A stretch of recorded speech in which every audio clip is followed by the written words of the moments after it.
All right, time for a weekly outlook. Sell-off Friday, pretty intense one. Actually, it was really more so the overnight than it was the RTH. That was more intense. But we're now trading back into this balance, right? It seems like on both ES and NQ, we're back into this range we were sort of in pre-election. Um, we had this. Let me pull up my drawing tool. You could sort of view this as a month long balance, or maybe split it up into two balances per se. But all right, we sort of have this one big balance we were trading in after the roll gap, right after we rolled contracts here. And now sort of trading back into it Friday, right? I thought this 59 10s or 20s would bid. It kind of didn't. Right, but we have this election gap that we're sort of trying to fill now. And right, not necessarily back at this balance we had pre-election or right before the election, but back into this little balance here. So not the greatest sign for bulls to start the week. The main idea is like, can we get back over this somehow, or are we gonna find acceptance back below this and sort of fill this gap and maybe see a traversal of the rest of the balance, right? Sort of trade back to the lows, maybe take out this weak reference point here. You got FOMC level right below us, right? We still have yet to go test that. Haven't seen it yet. So you have that just a little bit below the balance. There's really not much, right? Aside from that, you got sort of this, which comes to my eye. You have these past couple of all-time highs, right? Sort of in this chunk here and these couple highs here. So you got your like somewhat of a significant point of control there, right? So we have that going for us as sort of a potential level of support. Um, but I wouldn't be too hopeful in like, some of these levels in between holding. But on the year to date, we're at least prior to this stuff up here, we had a double distribution, right? There was a question of, each time we traded down into this, like, can we, okay, let's say if we can stay above it. If we can, let's see if we get a traversal back up. And if we do, let's see if we can get an imbalance out of here and go build value elsewhere. And that's sort of what we tried, right, over the last last month or two. So now the profile looks like this, and we arguably have maybe a triple distribution to end the year, or maybe this becomes sort of a full profile and we get 1, 2 distributions on the year, right? You get a couple gaps here and there, but this one might fill, right? Election gap. And this one at risk of potentially seeing if we see that gap fill and sort of see these lows get taken out, right? Sort of back into that shelf and point of control, which is sort of these last couple of pivot highs, or at least near them. So longer term outlook, this is sort of like, this is the main level I'm looking at. Obviously it's not really helpful for this week, although it can be, right, for trying to maybe position. But for bulls, if we're playing this week, we have to take it level to level, day to day, and just work with. We first have to just accept back over this, right? Let's try to end the one time framing down on the daily. Just take out this high, maybe try to go fill the gap. We can accept back into the upper distribution here. Great. But there's nothing here within this where I can be long and say, okay, we can shoot for all-time highs, right? If we can accept back over this and maybe fill this gap, and once we start accepting over this, okay, let's shoot for a new all-time high. But I can't really look at a profile and let's say we somehow get a bit here, or let's say this is somehow the low, right? We can't, or let's say you swing long from here. You can't be long here, at least from my point of view, and say, okay, let's go see all-time highs. We have to take it level to level. Just be cautious of the levels above us. Let's see if these late longs are still in, and whether they get out into the singles from Friday, or into the gap, or into the, right, whatever it may be. Just take it level to level. So from a buyer's perspective, I would just be cautious. Although this doesn't look like a top, just looks like some late longs just getting liquidated, just back down into that election cost basis essentially. That's what it looks like, feels like.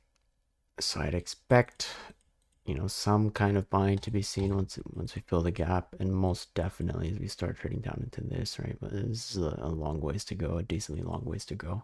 Although I wouldn't be surprised you got any kind of macro event that we get this week or next week. Well, Nvidia earnings can sort of fast track that path down here, but no, I don't think we'll be seeing it this week unless something drastic happens.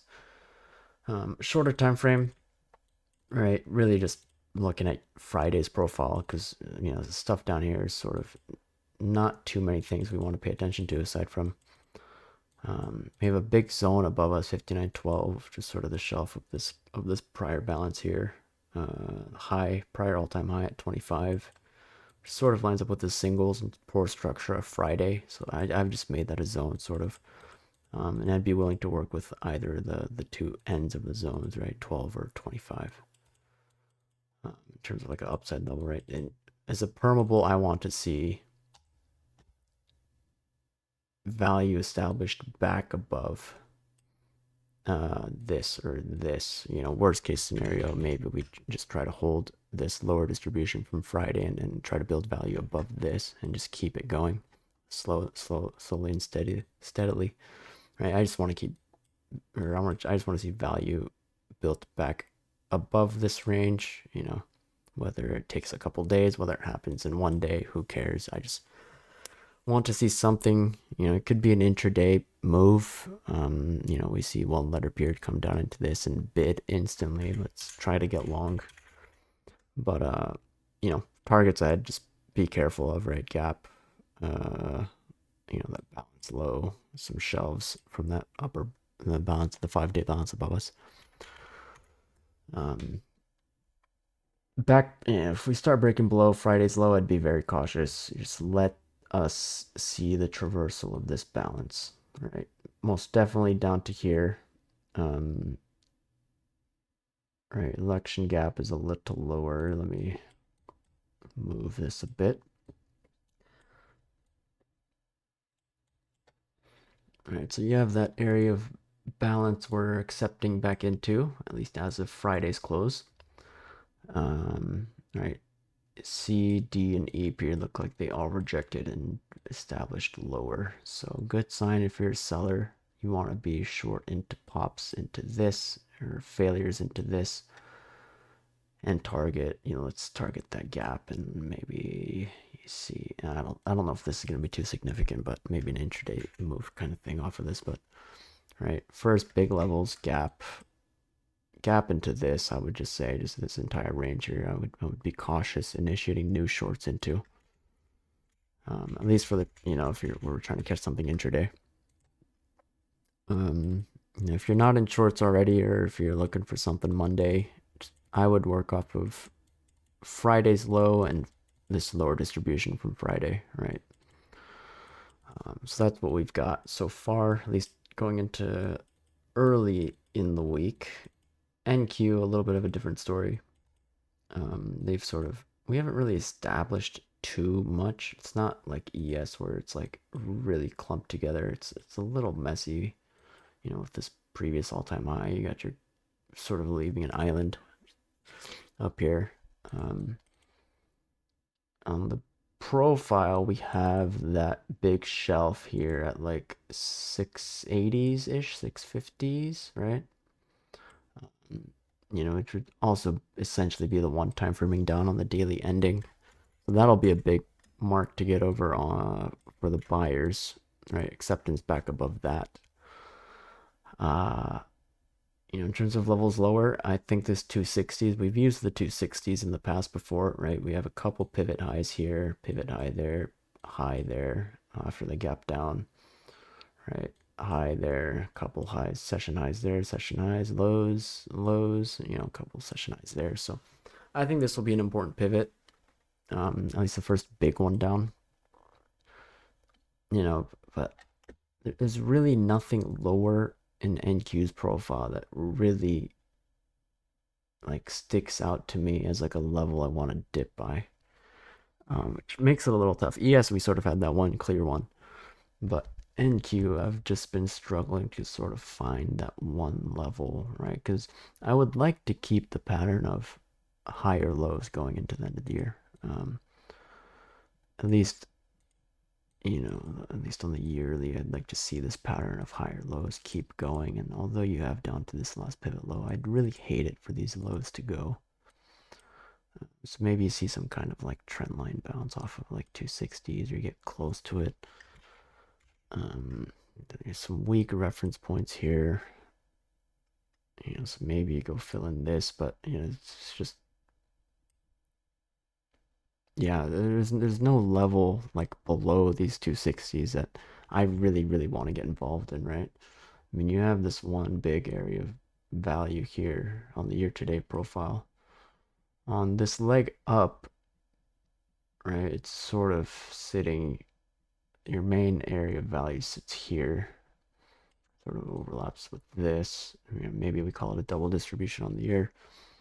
You can see maybe some fills of this stuff, maybe go fill the roll gap perhaps, but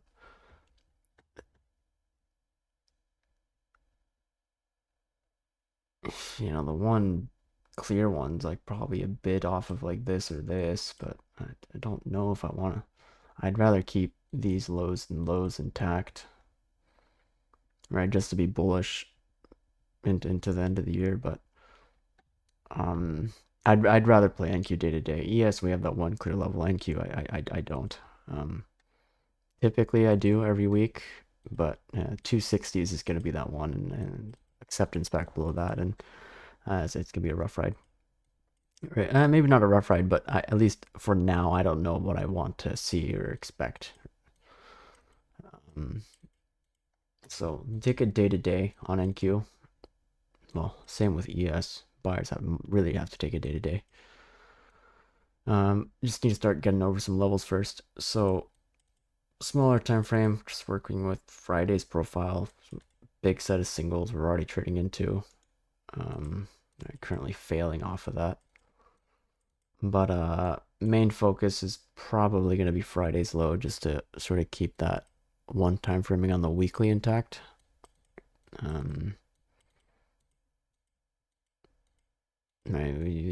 As a bull, I'd like to see these 25 or 2500 to like 520 bid, just the upper end of Friday's lower distribution.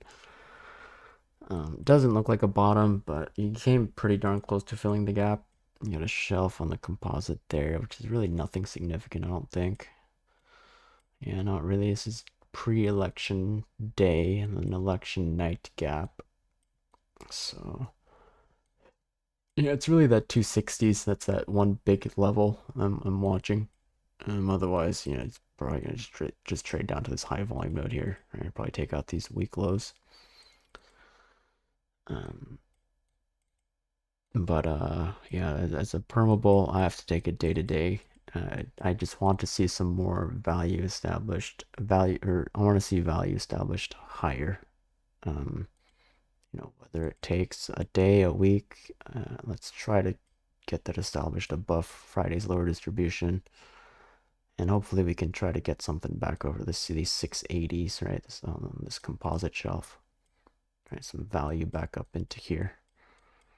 And go fill that gap potentially. But like I said, buyers, you're gonna have to take it level to level. Don't be too aggressive. We can be aggressive. It's just you have to be willing to take profits quickly and add into the next levels, right? So just be careful with that. Hopefully I get a clearer picture after we get a day or two of profiles in, and maybe after NVIDIA earnings, we go somewhere that we haven't seen in a while, or maybe a change of scenery.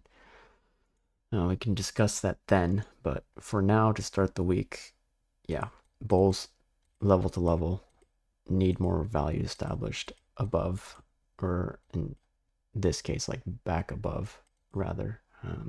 Sellers, you want to defend those zones and see the weekly low break, right? Last week's lowest break essentially is what you want to see as a seller, and go fill that gap. So that being said, not too much on the equity side I'm watching. I'm already positioned in the ones I want to be long in, right? We're long Zim, we're long Snow. Although Snow a little risky. I ended up exercising the 120s and 115s last week ahead of earnings, and I have some 145s as lottos that are up like 100% going into earnings. But um, we still have Microsoft equity and Microsoft calls into end of the year and into next year. So in terms of like stuff I want to see do well, I'm already positioned in. There's really nothing else. I'm like, we're also long Nvidia, although don't like that gap down, but um, not much I'm looking for. Avgo, someone mentioned to me, and we can make it, I think, a short-term trade-off. Avgo, if we can trade down into like 157, 150, yeah, 157, and just risk like $3. Maybe it's a Nvidia sympathy if we can trade down there before earnings as a lotto. But if not, if that level doesn't hold, it's trading back down to this, right? It's almost clear as day. So I have this one. There was one name I was looking for. We were looking for, or looking throughout the watch list and a couple names, and there was one that caught my attention for like a 2025 play, and that was Align, right? This is what the daily looks like. You've come close to this pivot low. It's like 175s, 170s. If we can really get a trade, if we can trail lower into that, I'd really like to get a position on for 2025, maybe even longer. I know they don't do a dividend, but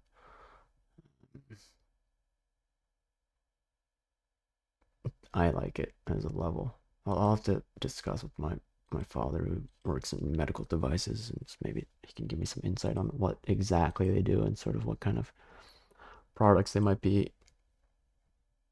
Well, I don't want to say working on, but um, yeah, if we can get the trade under here, or maybe I even start building a position this year and then the 200s. But if we can get the trade down to 170s, I'd like it for a long into 2025. I know the rest of this, well, the sector in general didn't really like the RFK pick, um, right? Basically with Trump winning, the rest of the sector really didn't like it. But I don't think Align should be affected too much. So I'll think of a way to get into this one, but most definitely be buying 170s. Um, there's really nothing else on my watch, right? Except aside from the ones we've already mentioned, like last week too. Some of the plays we got in last week are ones I mentioned in last week's plan. Like Zim, we're in ahead of earnings, and we got in what, Monday, Tuesday, or Wednesday, right?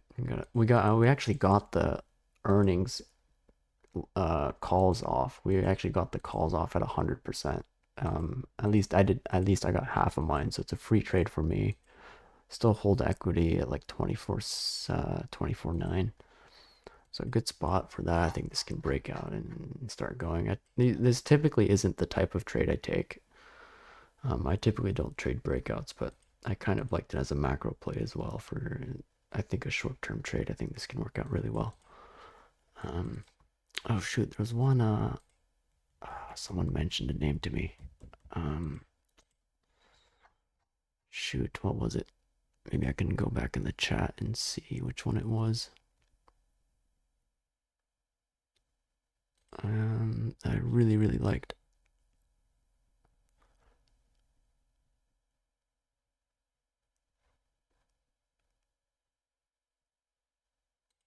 Oh, no, never mind. I didn't really like this one, but we were talking about sort of the setups I like to take. Um, and a lot of my trades, I buy dips, right? I don't know how long you guys have been watching me, but I really hate buying breakouts, right? So on a name like this, I can't buy into highs, right? And yes, this does pull back into something before out of this move, but or you do get pullbacks before, I want to see pullbacks like this, slow structured pullbacks down. I never want to see something too aggressive or too erratic up and down. And I want them for a prolonged period of time, right? I'm willing to wait a month or two for that setup to work. And when it's as short as a week or two, it's just not the kind of play for me, right? So Charter, the one we got in a couple weeks ago, is a perfect one, right? So I was actually watching Charter since I think late spring, early summer, down into here. And I was kind of watching this, and I was like, okay, this thing is gonna freaking fly, and I couldn't get in. I just couldn't. It's just not my kind of setup. So I watched this thing fly. And I was observing this entire pullback, and finally on this week, yeah, or this weekend into Monday, I finally was like, okay, let's buy this on Monday and just risk, the gap, or maybe this last little pivot low. Right, it worked out pretty darn well. That was the pivot low of this little move up. So these are sort of the setups I like to see. If I see a couple high, if I see some pivots, some key swing pivots get tested multiple times and fail, I do like to, like in the case of Neo, right? Someone mentioned Neo. I don't really trade. I don't think I've ever traded this ticker actually. But right, you got a couple pivot highs here. This is your one little fake out. So I think another blast over 6 gets this thing going. So just be ready for that if you're a Neo trader. I'm not, but if you can mention it to me in time, and once we're over 6, well, I'll be willing to put something on. But that's just sort of the kinds of setups I look for. I think Zim's actually a perfect example of that. Right? You get a test of these highs enough times, and it's bound to break. So obviously, I didn't really attempt to catch it the first time around, or the second time around, or the third time around.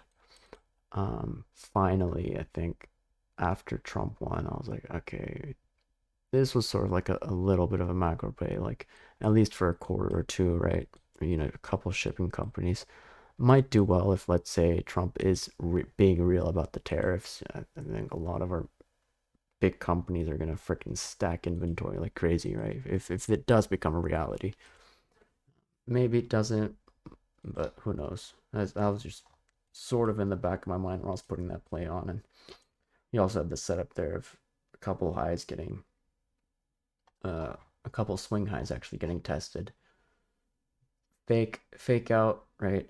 This is why I don't buy bricks, and I wait for that little period of consolidation. This is not the most cleanest consolidation, this upwards move up, or the slow upwards move, but you put on a profile and you sort of see value being established higher. You got a shelf. That's sort of what I was basing my trade off of. I wanted to get in Tuesday. Actually, when did I get in?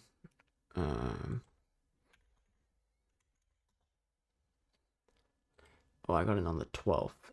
Okay, so where's my cost basis? 23.9. So I got in this, yeah. So we basically got in at the shelf, 23.8, 23.9. Right? It's done decently well since. So for those wondering, this is sort of the setup I look for. Just a little bit of macro on some of these, and then it's the chart. I don't buy breakouts. I wait for pullbacks, right? Another great example, UI. I like the sector. This thing had popped off of lows, but we didn't really get the trade down to the anchored view ops. I had gotten in after this little bit of a flag. And I believe it had to have been a level I got up. Yeah, so I was buying into this pullback into some prior value. Right, sort of risking or willing to add down to this anchored VWAP, but didn't quite trade down into that. And we grabbed our equity, I believe, this Monday on June 24th, and still holding equity in my long term since. Right, done very, very well. The short term trade I got out of in the, what was it, 230s, but still a decent trade overall. But just an example of some of the setups I take. whether it's a short-term trade, a long-term trade, breakout trades. That's how I deal with breakout trades. I'd rather be buying on the dip, but when I'm forced to in a market like this, when some of these names are acting like this, I have to get involved some way. So that's how I do it. Because typically I'd rather be buying dips into, I'd rather be buying dips into these like we did with PayPal and whatever it may be. But yeah, not too many of those opportunities recently, so sort of how I'm getting into some of the most recent equity plays. But anyway, that's the weekly outlook. Buyers take it level to level. Sellers just wait for those levels or look for those levels above to fail. Right? Fail and maybe just I guess you could just wait for the what do you call it, the weekly low to give and start to see some offers. But anyway, hope you all have a great trading week.